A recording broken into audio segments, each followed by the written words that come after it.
कभी कभी लगता है कि सिर्फ ट्रम्प को बात करने का तरीका पता नहीं तो उनके जो मंत्रीगण हैं उन्हें भी दूसरे देशों से बात करने का एक सही राजनीतिक तरीका पता नहीं। ये गोरे जो मुंह में आए बक देते हैं, इन्हें बस लड़ाई, जंग, दूसरों पर बम गिराना और सबसे खास धमकी देना बहुत पसंद है, बजाय किसी की मदद करने के। जी हाँ, लिंडसे ग्राहम भी उन्हीं में से एक है जो बात बात पर भारत को धमकाते रहते हैं।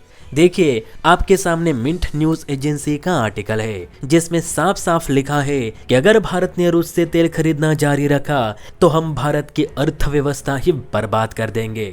जी हाँ, ये धमकी अमेरिकी राजनेता लिंडसे ग्राहम ने जारी की है। सिर्फ लिंडसे ग्राहम नहीं तो ट्रंप ने भी धमकी दी है कि भारत ने रूसी तेल को लेकर अपनी जिद नहीं छोड़ी तो वो भारत पर 100% टैरिफ जरूर लगा देंगे, जिसे लेकर हाल ही में सभी अमेरिकी सीनेटर्स ने मिलकर यूएस कांग्रेस सदन में एक बिल पास किया है जिसमें रूसी तेल खरीदने वाले देशों पर 100% टैरिफ लगाने की सहमति व्यक्त की गई है। अब इतने दिनों बाद अचानक ट्रंप और उनके मंत्रीगण फिर तेल को लेकर भारत को क्यों धमका रहे हैं, तो इसके पीछे का कारण ये बताया जा रहा है कि ट्रंप ने पुतिन के सामने एक प्रस्ताव रखा था जिसके मुताबिक पुतिन अगर अगले 50 दिनों में अमेरिकी शर्तों को मानकर अगर शांति समझौता नहीं करते, यूक्रेन से युद्ध समाप्त नहीं करते, तो अमेरिका रूस पर 500% टैरिफ तो लगाएगा ही, साथ ही रूस के मित्र देशों पर भी 100% टैरिफ लगा देगा। हालांकि ट्रंप की इस धमकी को लेकर पुतिन ने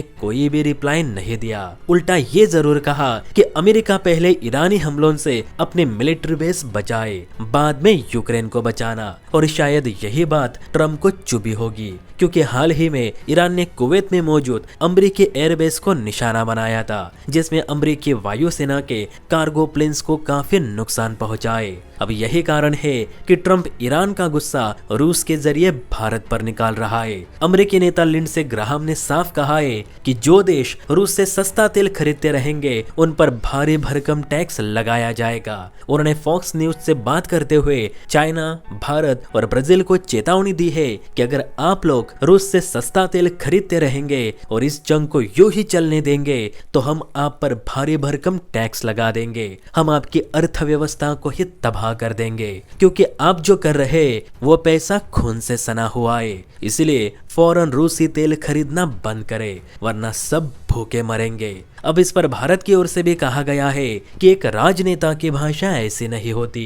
ऐसी भाषा कोई भी राजनेता अपने दुश्मन के लिए ज्यादातर इस्तेमाल करता है। तो क्या हम अमेरिका के दुश्मन है ये अमेरिका पहले ही स्पष्ट करे, और अगर नहीं है तो हमें धमकियां देना बंद करे। अमेरिका कह रहा है कि हमारा पैसा खून से सना हुआ है, तो क्या अमेरिका का पैसा मेहनत के पसीने से गिला हुआ है? उल्टा अमेरिका ने आज तक दुनिया भर में इतने हथियार बेचे हैं कि उन हथियारों के R&D पर खर्च किए गए 50% पैसे भी अगर अफ्रीकी देशों में बांट दिए जाते तो वहां का हर एक देश आज फ्रांस, स्वीडन जैसा विकसित देश होता। अमेरिका ने कभी भी इन लोगों को आर्थिक फंड नहीं मुहैया किए, लेकिन पाकिस्तान को साल दर साल पैकेज जरूर दिए। और आज देखिए पाकिस्तान की हालत क्या है, POK में क्या तमाशा चल रहा है। अमेरिका ने हजारों करोड़ रुपए अफगानिस्तान में खर्च किए, वहां 20 साल तक अपनी सेना भी रखी, लेकिन क्या हासिल हुआ? अमेरिका ने शेखों से सुरक्षा के नाम पर अरबों डॉलर्स वसूले,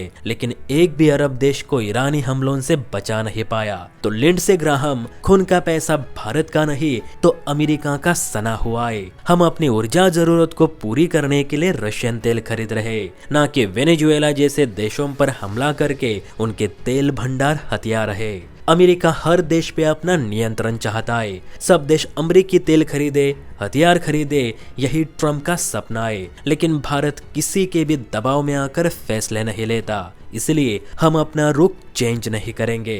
वैसे भी दोस्तों आप ही बताना, अमेरिका भारत को अपना दोस्त बताता है, लेकिन कौन सा देश ऐसी धमकियां अपने दोस्त के लिए जारी करता है? कमेंट करके जरूर बताना। जय हिंद।